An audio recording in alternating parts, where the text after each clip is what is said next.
This week on the Inside Athletic Training Podcast, we welcome in Ben Potenziano, former PBATS Executive Board member and longtime Major League Baseball athletic trainer, now serving athletes on the PGA Tour. Ben shares his journey through baseball and what it's like bringing his skills to the world of golf. Enjoy the show.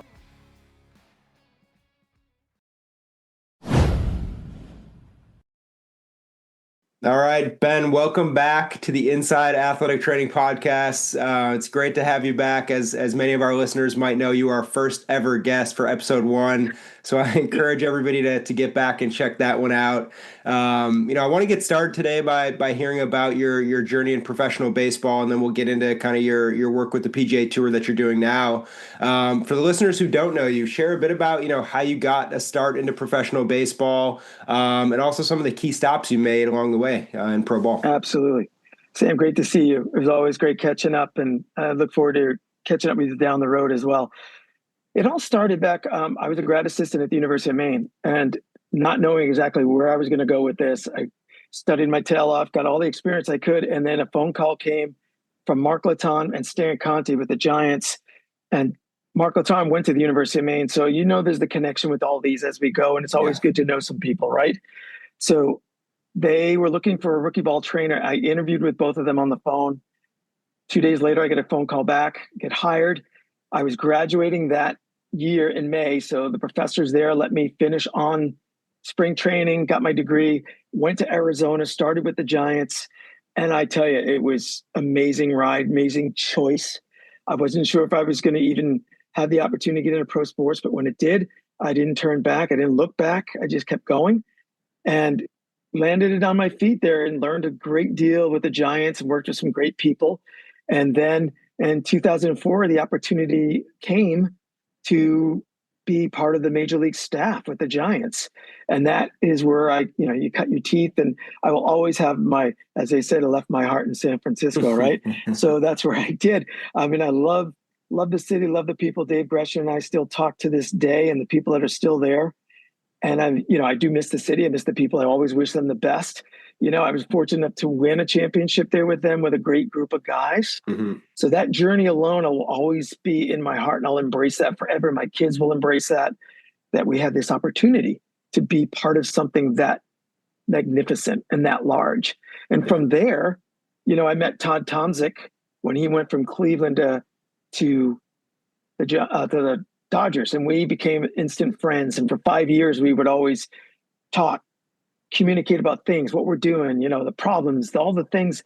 And then when Neil Huntington brought him over to the Pirates, I got a phone call and said, would you want to interview for an assistant trainer's position? And at that time, I was the third assistant and the strength coach with the Giants. And it was a difficult choice. I had to make a decision, family-wise and all those things. And we all know what comes involved with that. I interviewed with them, was offered the position, packed up and left after the 11th season.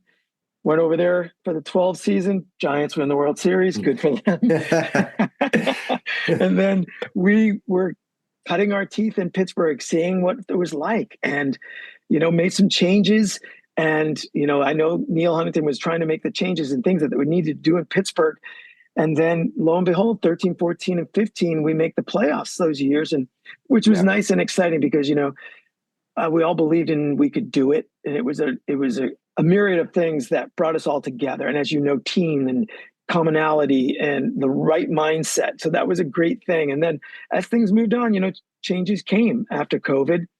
I was let go. And then thankfully, Stan Conti, full circle, came back around, and I landed with the Marlins for 2 years. And then we made the playoffs there after 20 years of being dry. So I've been lucky, Sam, I've just been very lucky, and enjoyed it and learned along the way. Yeah, it's been a great run for you, and it's been a pleasure me kind of working with you and seeing your career expand. Well, Ben, one thing I've always kind of admired about you and kind of the staffs you worked with was the culture. So whether that was with the Giants or you and Todd and Jeremiah and the guys in Pittsburgh, such a great group there. You've always brought the energy to the staff and built such a good culture.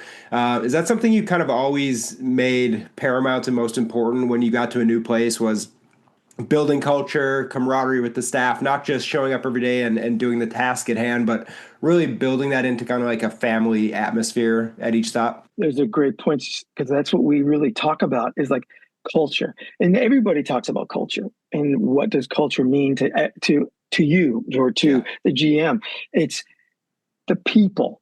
I've always said this, it's about the people. We know there's a lot of different things that become involved in baseball, and there's a lot of different entities, but you have to be, one, yourself, two, be honest and be forthright. And then when someone needs to hear the truth, you need to do that in the best way you can, politically correct and professional. But I've always said that it's not the class clown. It's about the energy of what you bring in, because you're a group of people that are going to be together for 8 months, 7 months. And you really got to understand each other. And then the nuances, you're going to get to know what personalities are, who can be the pain the first thing in the morning of a day game, and how you're going to handle them. And then, can you ride them a little to get them going, to stir it, and you find those things out because you want to pay attention and you want to care. And I've always said that, it's like, just care. Care about these guys. And you know what? Some people are going to gravitate to it, and some are just going to be individuals, and that's okay. And you learn how to deal with that. But on the whole, as a team, bring the energy, bring the positivity, bring your own personality to this. And that means joking. And I love having a good time in there, because we are there all the time, and it can be fun. And whether it's joking, playing jokes on people, the stories, everything that we can do to make it easier and lighter, because you've been around this. You know how trying these and these guys have a ton of stress to compete every day at their best ability, at the highest level. It is so hard. I mean, anytime you're at that peak level, it is so hard. And then we knew that, and we all know that. And then if we can get them to understand, is relax and keep it just jovial and light, as Todd and I and Gresh used to say, let's just keep this light, keep it fun. And then let's do this. And then when they're out on the field, it's on them, but we're there to help them along the way. All 9 innings after the game. And it's hard. It's hard. But Sam, it's part of the gig, which is fun. For sure. No, you and Todd have always, I kind of really admired, your ability to enjoy yourself. It's such a grind. It's so stressful. There can be so much, blame that can be placed on the athletic trainer, because it's easy, right? It's games lost. It's your job to keep people on the field, and whether or not you do a great job or a terrible job, some things are out of your control. So I've always really, like I said, admired your ability to keep things light, but in a serious note, if that makes sense. Keep plugging away and do what you got to do. Same for your time, on the PBATS Executive Board and in a leadership position. You really excelled there. Ben, I want to talk a bit about, transitioning to the PGA Tour. That's what you're doing now. Tell our listeners a bit about your current role, what comes with that, and then also kind of what are you finding the big difference from working in a team environment to more with individual athletes? Great questions. This all came to fruition as I was contemplating the move from baseball to another life, so to speak, as we all do. Sure. It's not that I didn't love the game anymore. I think I just started to realize at this point in time, it's like, maybe there's another part of life that I'm missing out on. Because I always used to contemplate that, Sam, because it's like family. You have one, and then, gosh, I miss those things. I miss the opportunities that we did. We did it all for the right reasons, and that was okay. And that's what we've accepted. And it all does pay off in the long run. So that's what I did. I kind of made that decision after the Marlins, after the 24 season. I said, you know what? I need to make that move. And then I had made some contacts with some people in the game of golf. And that's how it came to fruition again. It's like interviewed, seemed to be a good fit for what they were looking for, personality, energy, things like that. And I was like, let's take it. I made the move. The transition to this is a little harder because they're contract workers, right? And then when you have a baseball team, that's an organization that is governed by the Pirates, the Giants, the Royals, whoever it may be. So you're answering to people, right? I'm really not answering to anyone. I'm there as a entity, a helpful hand, knowledge base. We're there to support the players. Now, some of these players have their own people. Now, when you look at the PGA side, oh yes, each one of them has somebody now. And when they come in the trailer, they're only allowed to have their strength coach because they could have their hitting, putting, everybody. They have all these people. So now on the champion side, remember the champion side is 50 and older. So those are the individuals that have had great careers on the other side. Now they're coming over to this side to continue to play and be part of the game, love the game, continue it. And we had Tom Lehman has come out and still plays out there. Fred Funk still plays out there. Now they'll all come in and say, God, this is getting too fast for me. It's getting to be, they all say that because they are getting older, right? They just are, but they've had great careers. Yeah. So the transition to that was for me to go, man, I don't answer anybody. There is no injury report. There's no, what are we going to do with this guy today? I mean, none of that. It's just like they come in, they start right in, and we start in like, hey, some of these guys have their routines. I'm there to support them, add programs. I've provided strength programs for them. And then you have to gear it towards golf a little bit, which is very similar to baseball. I mean, the rotational sports and things like that. So that has been one of the challenges, is not having people to answer to, because you come in the morning and the day is Tuesday is practice day. Then you have 2 pro-am days. And in the champion side, we have 3 rounds, Friday, Saturday, Sunday, which is opposite. They have 4 rounds on the PGA side. So when they come in, on a Tuesday, it's just like this all day long, because guys are, they spent another day in the city we just came from. So then they came in, they get their practice in, and then I'm there to support them again. What do we need to do? Plane, trains, and automobiles, my low back. And these are the things we start focusing on, right? What do we need to do to get you ready to go out there and go play again? So these are the things that we kind of run into. And that's the larger, in the grand scheme of things, not having to deal with a team was a huge, not a challenge, but it's just an adjustment. Sure. To balance that, to understand that it's not that anymore. Yeah. And have you found, the difference mentally in terms of preparation from PGA Tour and Champions Tour players toward versus MLB players? Have you found there's a similar mentality? Obviously, they're professional athletes who are the best at what they do. Any huge differences in how those guys prepare or kind of receive information from you, the athletic trainer? Great question, too, there is because they are so competitive. They're very, very, very competitive. They have been, right? Just like baseball players, they're competitive. Here's the thing that I always found interesting. They all come in, right? They're all competing against each other, and they're in this trailer. Baseball, we just have our guys in the training room, right? So these guys, it was very interesting because they will start talking about holes, and they'll start talking about, what are you using here? What are you using? And they give it up. And then, they talk about that. And then when they're done, and I'm done with them, or if I'm done with stretching with somebody, or if I'm done with somebody in a mobility program, they're like, hey, mate, or it could be anybody's like, have a great round today. They support each other, knowing they're going to go out and they're going to be, teamed up with them to go out and play, and they're going to try to kick each other's butt to try to win. Really interesting. That is totally different from me from when I go on the baseball side, because we're all in the training. And what are we trying to do? Hype everybody up.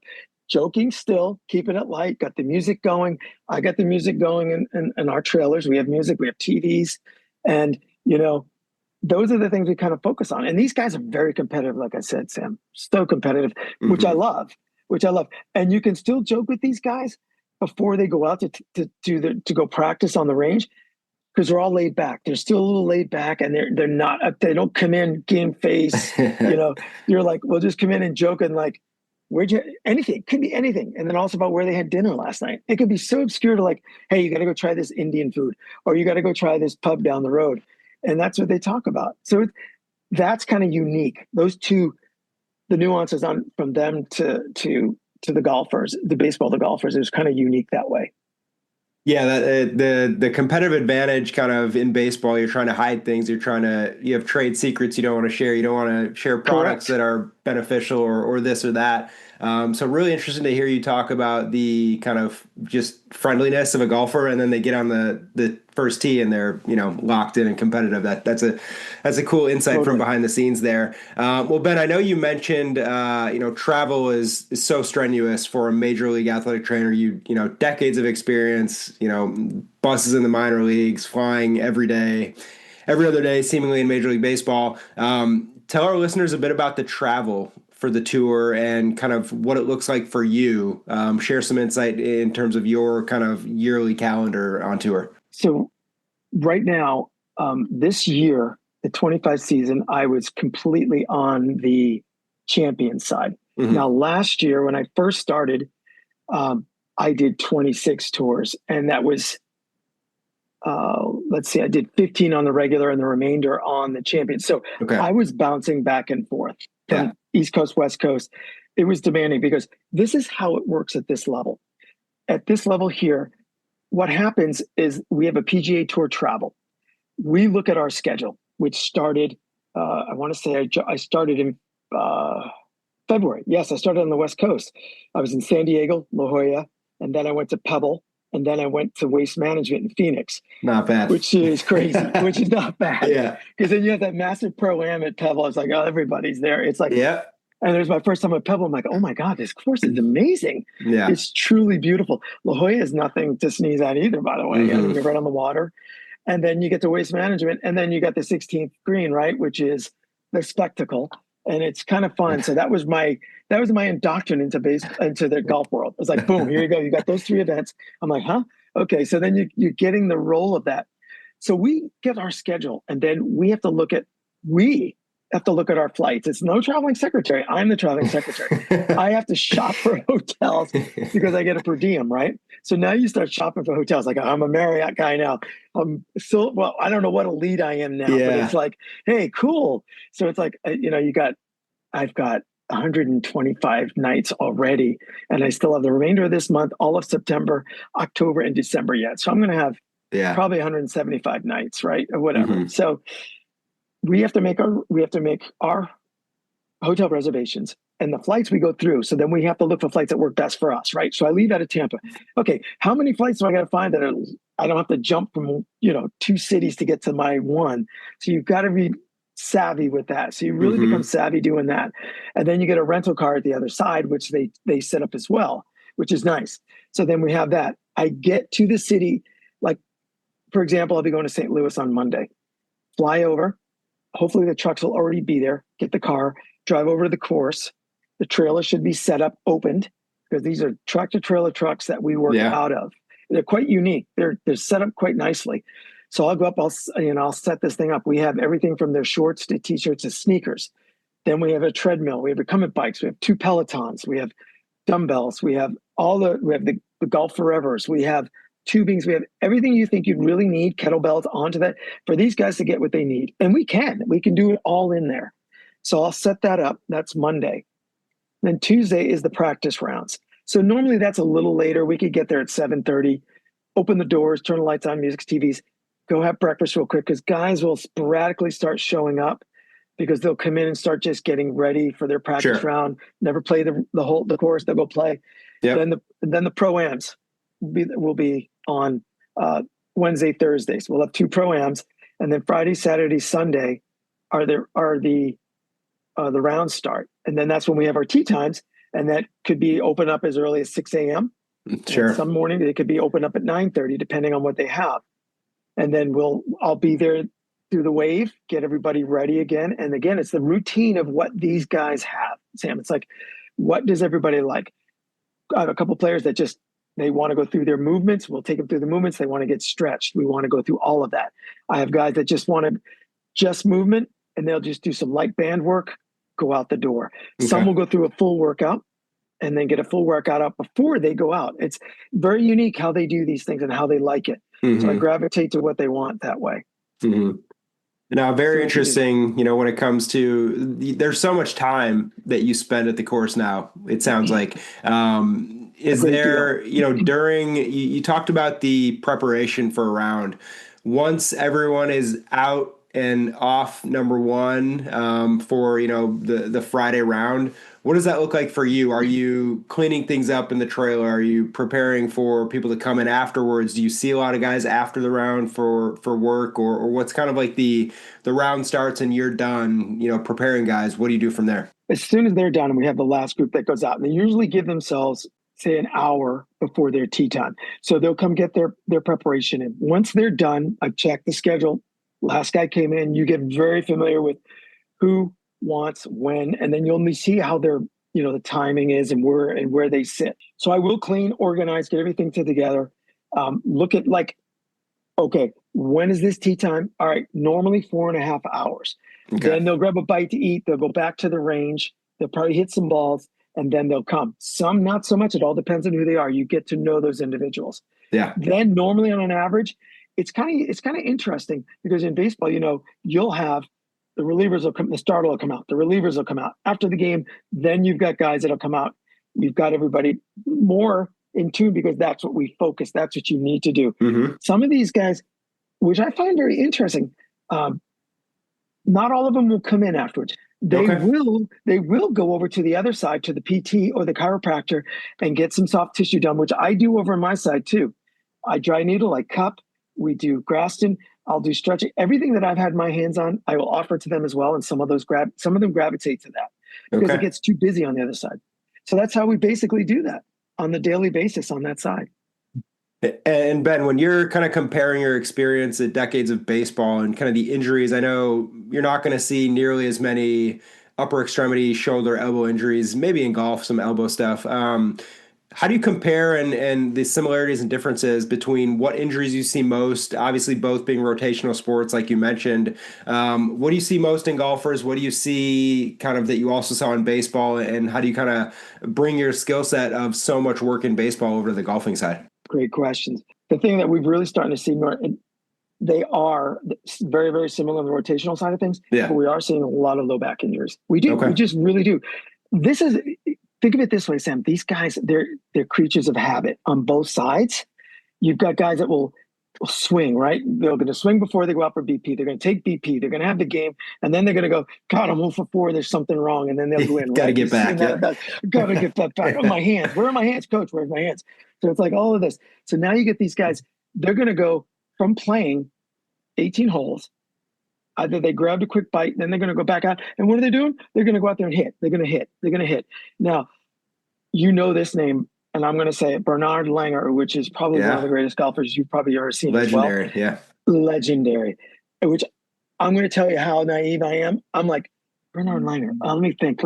I had to ask these guys who some of these people are. I felt kind of like an idiot, but I'm like, dude, I've been in baseball for 25 years. I've only watched a little bit when the guys wanted to watch these major events. And then it's like, I knew who Rory is, but then, you remember, Chi-Chi, you remember some of these names growing up, right? But I wasn't gravitating to that. So I felt like an idiot. And I'm like, this guy was a pro at, I think, 15. But he is that guy where he is very regimental. Trailer, goes into my trailer first thing, gets on the treadmill, walks for 7 minutes, gets off, stretches for another 7 minutes, does some quick mobility, goes over to the other trailer, gets treated by the PTs, changes, goes to the range, works on his things, plays, and then goes back, hits after the range, goes back into the trailer afterwards to get work done at the end of the day. That's the type of individual we have there. So when looking at the injuries again, we're looking at low back injuries, right? We are looking, believe it or not, we are getting elbows and wrists. A lot of swinging. Yeah. So then we attribute that to a lot of overuse. So a lot of these things I talk to a lot of these guys about this and, what they're doing, what they want to do. We try to work on that strengthening side of things, calming it down, Rob, right? Control the injury. A lot of these guys obviously have their own doctors back home. So whether they're getting treated, however they're getting treated, we try to follow up with that and try to embrace it when they come back, try to help them. Now with the low back injuries, we need to know what's going on, right? So we have their notes. We have them in our medical records that we keep track of, and we put daily notes in for them as we see them. So we really try to monitor that and try to work with that. And then we try to incorporate what we need to do for you to keep you healthy, keep playing, so you're not withdrawing, on a Friday. You're playing, it's like, I just can't do this, which it comes down to their decision. We don't have that. It's on them. That's what's kind of unique, is like, we don't walk into the manager room and say, hey, you can't play today. That doesn't happen here. It's on them.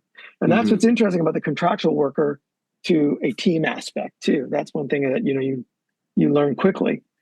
But the injuries are similarities there, Sam, and then how we treat them is like taking our experiences from low back injuries, working with the great doctors that we've had along the road, and you bring those in.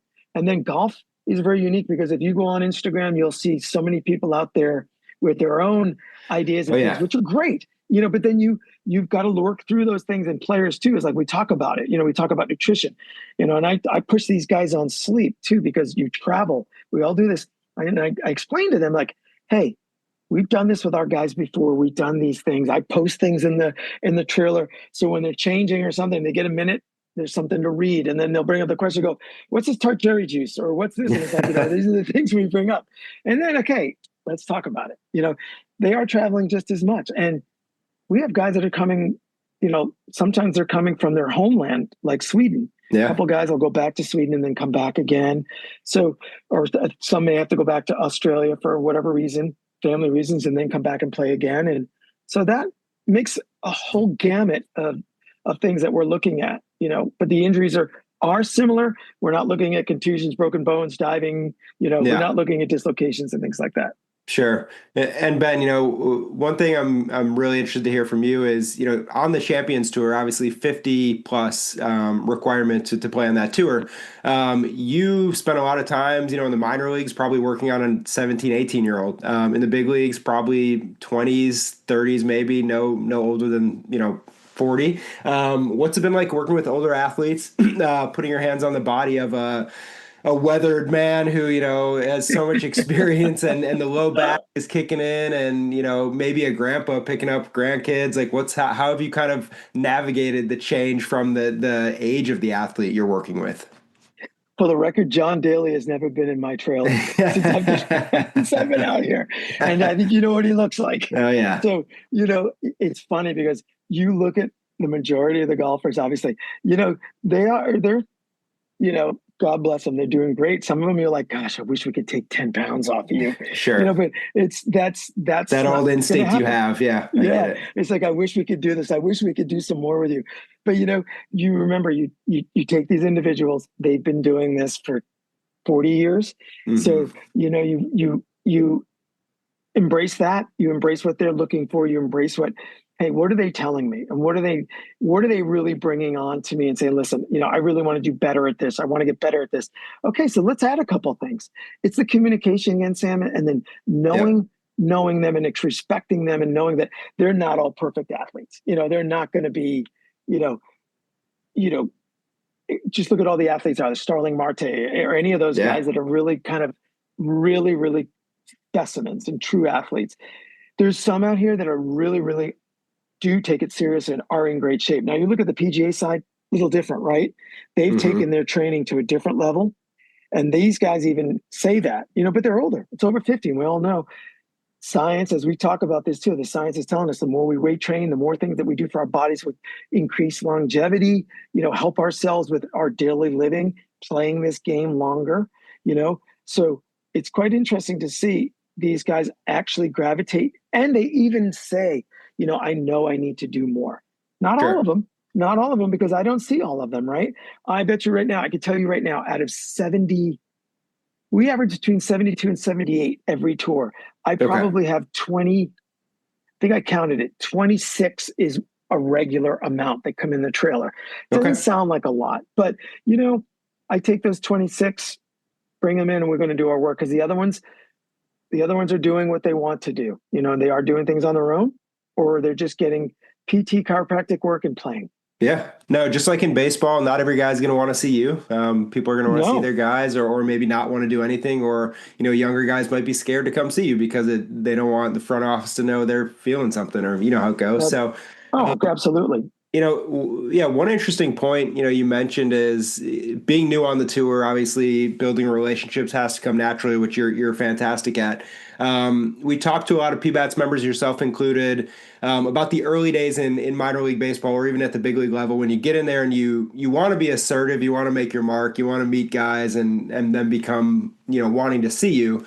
But you also can't force it. You have to build that trust and figure out what player you get along with, what's easy, who you may not work with. What has it been like being new on the Champions Tour this year, the past couple of years, and kind of finding out who you blend well with, who wants to see you, and kind of, again, navigating a new situation as an athletic trainer?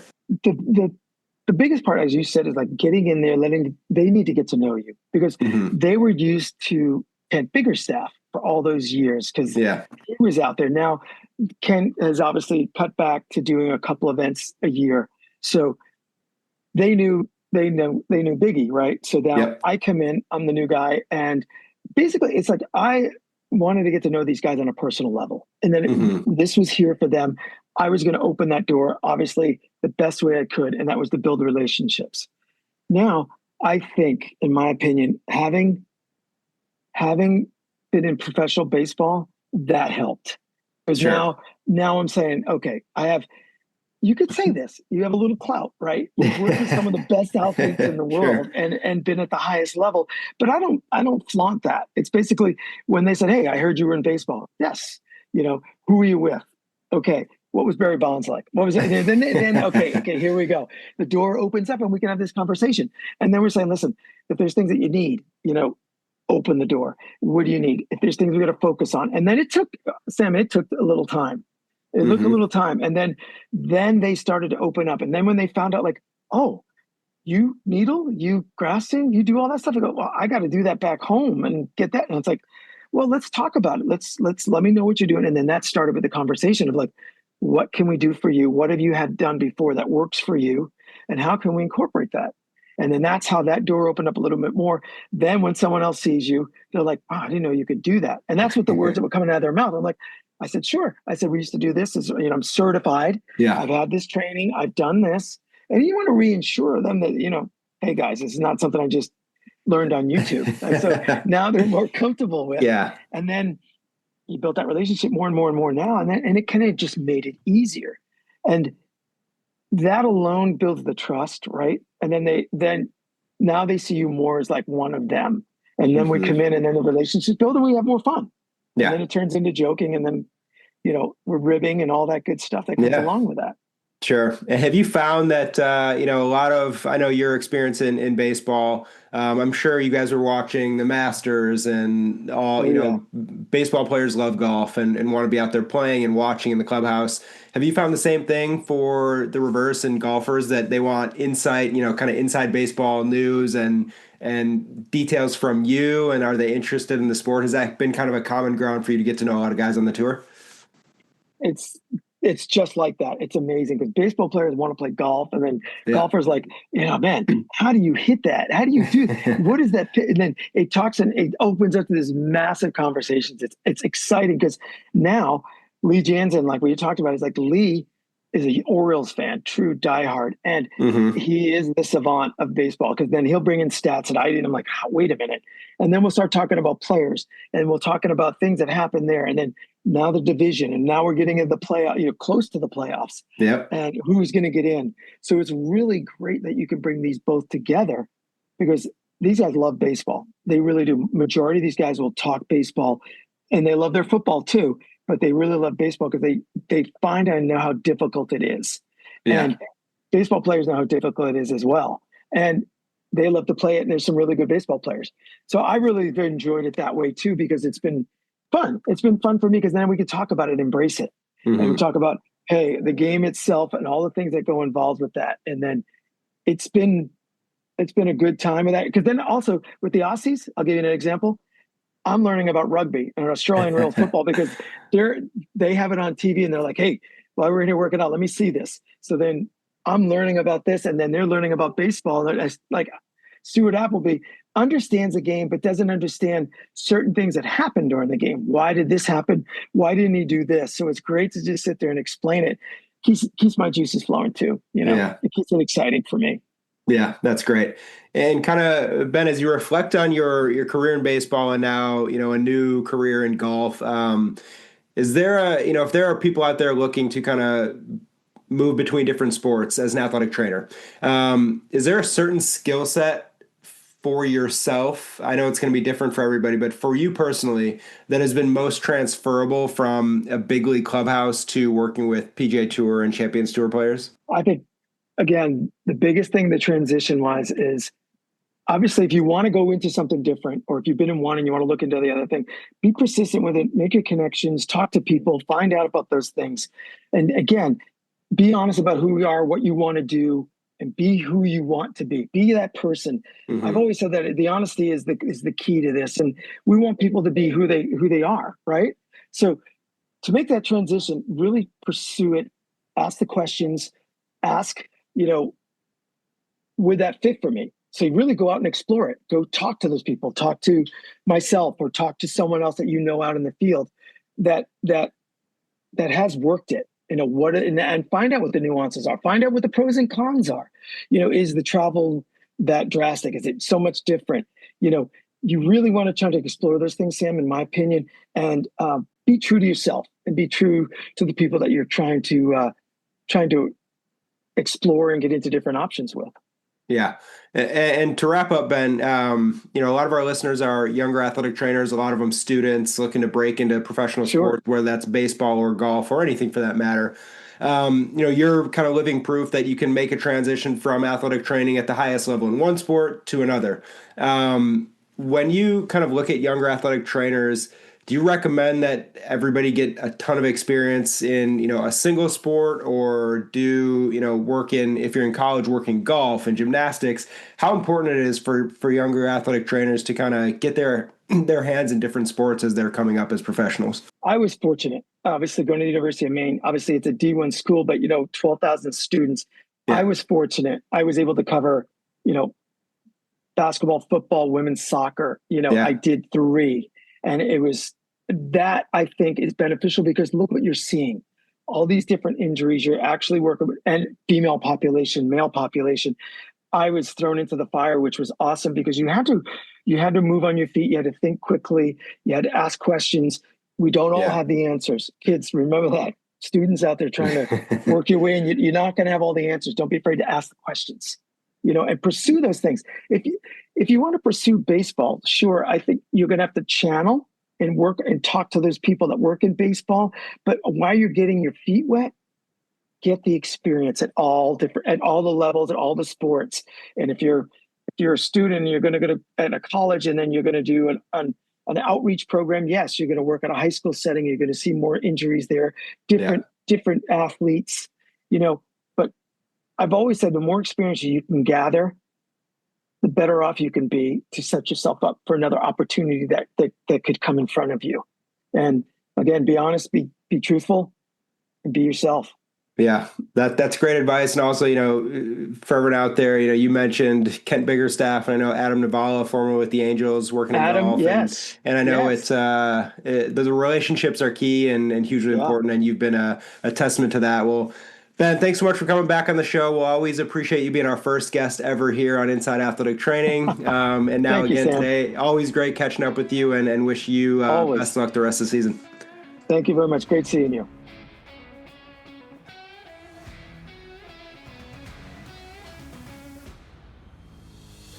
Thank you for listening to the Inside Athletic Training Podcast. For more information about PBATS and athletic training, visit pbats.com. See you next time.